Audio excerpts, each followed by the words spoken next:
guys, welcome to my news bulletin today. Julio Jones landing spots, NFL Insider breaks down best fits among teams favored to land the star WR.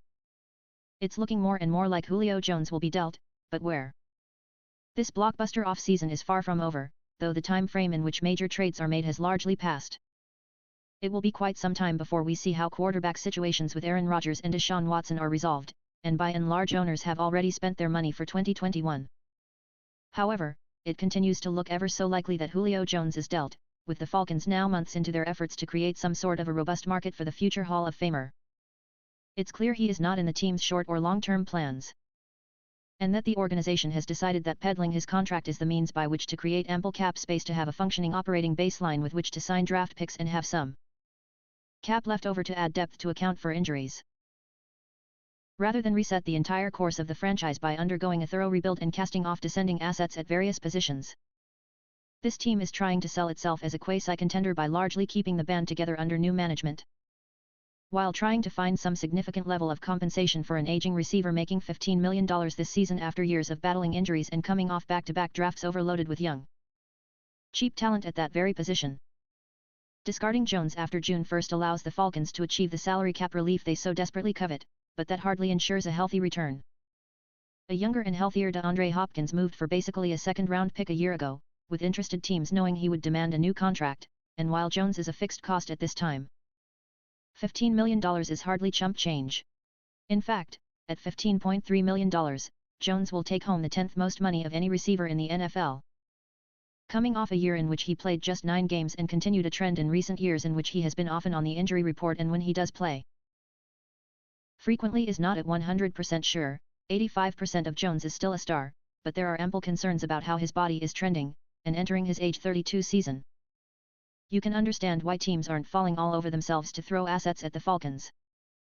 Would owner Arthur Blank be willing to eat a chunk of the contract, maybe even a significant chunk, to facilitate maximum trade compensation? Perhaps, but he needs maximum cap space relief from this transaction as well, and it will be difficult to move anyone else from this Frankenstein roster to achieve such relief elsewhere. Which is why this stalwart is available in the first place. This just smells like something Bill Belichick would do. This has an obvious Patriots feel to it, with a player of this magnitude out there for a likely modest return. For what it's worth, Vegas seems to keep coming up with the same half-dozen teams or so as the favorites to land Jones, though several of those suggestions don't actually pass my smell test. Here's a look at those teams, and why I believe Jones will, or will not, actually land there next month. Ravens. They have never paid a WR more than $8 million a year, were unwilling to go past $9.5 million for Juju this year, and have an owner near the bottom of the NFL in overall cash spending dating back to 2017. They drafted 2 receivers within the first 4 rounds of the draft for the second time in 3 years and just paid Sammy Watkins $6 million to come on board. Jones won't help on special teams, and while they say the offense is expanding, there is less volume in this passing game than any in the NFL. Oh, and they have no proven pass rusher, and Lamar Jackson and Mark Andrews are among those in line for massive extensions. Even if blank ate $5 million, I'm not sure this is where Jones lands. 4.9 ERS. There is an obvious Kyle Shanahan connection here, and the 4.9 ERS are not averse to splash moves. Yes, they have invested draft capital in the receiver position, but they have also seen just how brutal and barren things can be when injuries strike that position. Shanahan covets having an experienced alpha in his receivers room, and went out and traded for Emmanuel Sanders in that role during their Super Bowl run. Jones played for this coach before and knows the offense inside out, and would likely play around with his contract for cap purposes if need be. This connection makes sense to me, and this kind of proven, quintessential outside receiver to go along with the smaller guys and different body types already assembled would make for a potent unit. Patriots. Belichick and Shanahan tend to look at things similarly, and they did hook up on a blockbuster of their own a few years back when Jimmy G left New England. This coach has a thing for 30-something superstars going back the length of his career, and loves to buy low on future Hall of Famers.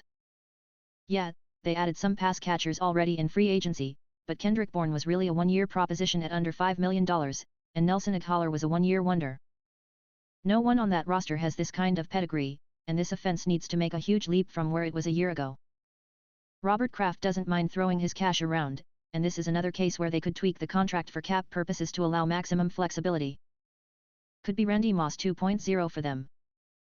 I like this fit a lot. Chargers.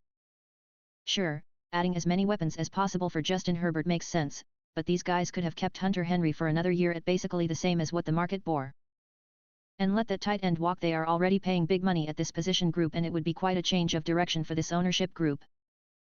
The Chargers already have $38 million in cap space committed to receivers in 2021, fourth most in all of football according to spotrac.com, and this feels like a luxury item for them. I can't recall them making many moves for this kind of salary at this point in a season, and am surprised to keep seeing them pop up among the betting favorites.